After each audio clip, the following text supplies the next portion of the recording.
Hey guys, Coach Ginger here. I just thought I'd give you a little insight into how I record my workouts. If you don't track what you're doing, then you don't really have that data to know when you're making progress. That can be applied to whether we're talking about your measurements, photographs, and the scale, just as easily as it can with workouts. So I use a very basic spiral notebook. And honestly, I only flip back through it to see the progress I've made. I don't know, probably sometimes 3 months later, sometimes 6 months later. It's really cool to look a year later and see where you started versus where you are at the end of a year. So I just thought I'd let you know how I record so that if this works for you, you can implement it yourself. So I was writing my workout for today and started it and realized, wait, let me capture this so I can share it with folks. So here, I'll lift this up and show you. It's upper body 2. Now I always start with a warm-up. I do the precision nutrition warm-up and I add a few extra things to it. I've been doing pretty much a pretty established warm-up for about 5 years now, and it's just ingrained in me, so I don't write that down. If you want more information about that, let me know. But here, upper body 2. So my first set's going to be 10 reps times 5 rounds. Those are my abbreviations. You know, I've been many years in this industry and I have my own abbreviations. So someone else wouldn't know what I meant. I know what I mean. That's chest supported row or renegade row. And I make that note because the most advanced option is renegade row, and I'm not sure that I can get 5 full rounds in that position doing it.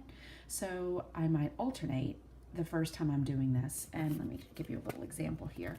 What I would end up doing, sorry for that, this would be week 1, and I'd write the date over here. So today's date is the 14th, so I'd write 7/14. And here I'll record whether I do chest supported row or renegade row. Because this is my first, this is going to be week 2, week 3, and week 4. Because this is going to be my first time doing this grouping, it might look something like a chest supported row for round 1, renegade row, chest supported row, renegade row. And then for the 5th set, I'll check in with myself and say, maybe I'll do half of each, or maybe I'll go ahead and try to do the most advanced option, or maybe I'll dial it back, and then weeks 2, 3, and 4, I can try to do just a little bit better, improving in some small way each week. All right, number 2 is the waiter's carry and a wall slide, 20 seconds of the first one, 5 reps of the second one for 3 rounds. Then I'll show you just kind of how I make this note, taking it from the P&N workout. So here's when I logged in on my phone. Let's see if I can get it so you can see it. Maybe right there. There we go. All right, so that's the warm-up. So there I've written down grouping A, the chest supported row. If I click on modify, I see my options, right? Renegade row is that higher option. I've already written down this, the waiter's carry and the wall slides. I'm going to slide on down here. I've got floor press and pull-up variations.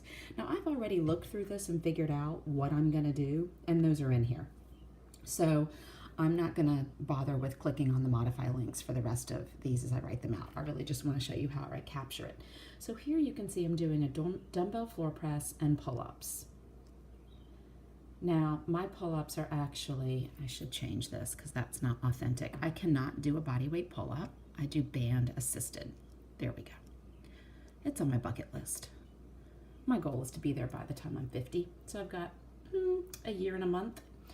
All right, so do 8 reps of the first movement, 8 reps of the second movement for 2 rounds. And then on the 3rd round, do as many reps as possible as each. So I'm gonna write that down, all right, on my notebook here.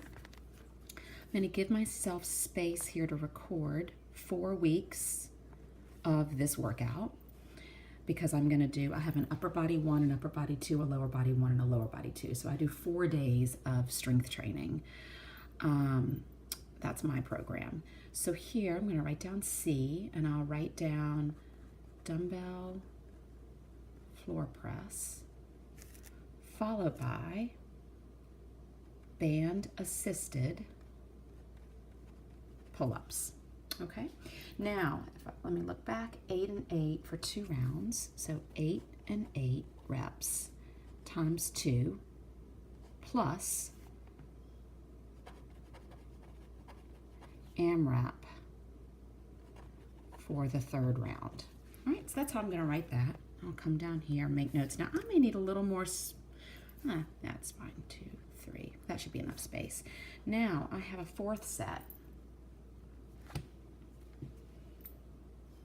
That, dumbbell curls and tricep extension variations. All right, so I'm going to write that down here as well. And we have dumbbell curls plus tri extensions standing. I've already watched the video and reviewed that. So here I have 15 of the first and ANREP of the second for 2 rounds. So it's only 2 rounds. So this is 15 reps and AMRAP times 2. Okay, so that's my note for that. And then I would come down and write for the week. And I think that's the end of my workout. It is. So there you have it. I just wanted to capture that for you so you kind of have an idea of how I record. And then I can flip back over previous workouts and see what I did. If I want to look back and say, oh wow, last time I did this exercise 3 months ago, I was at this weight.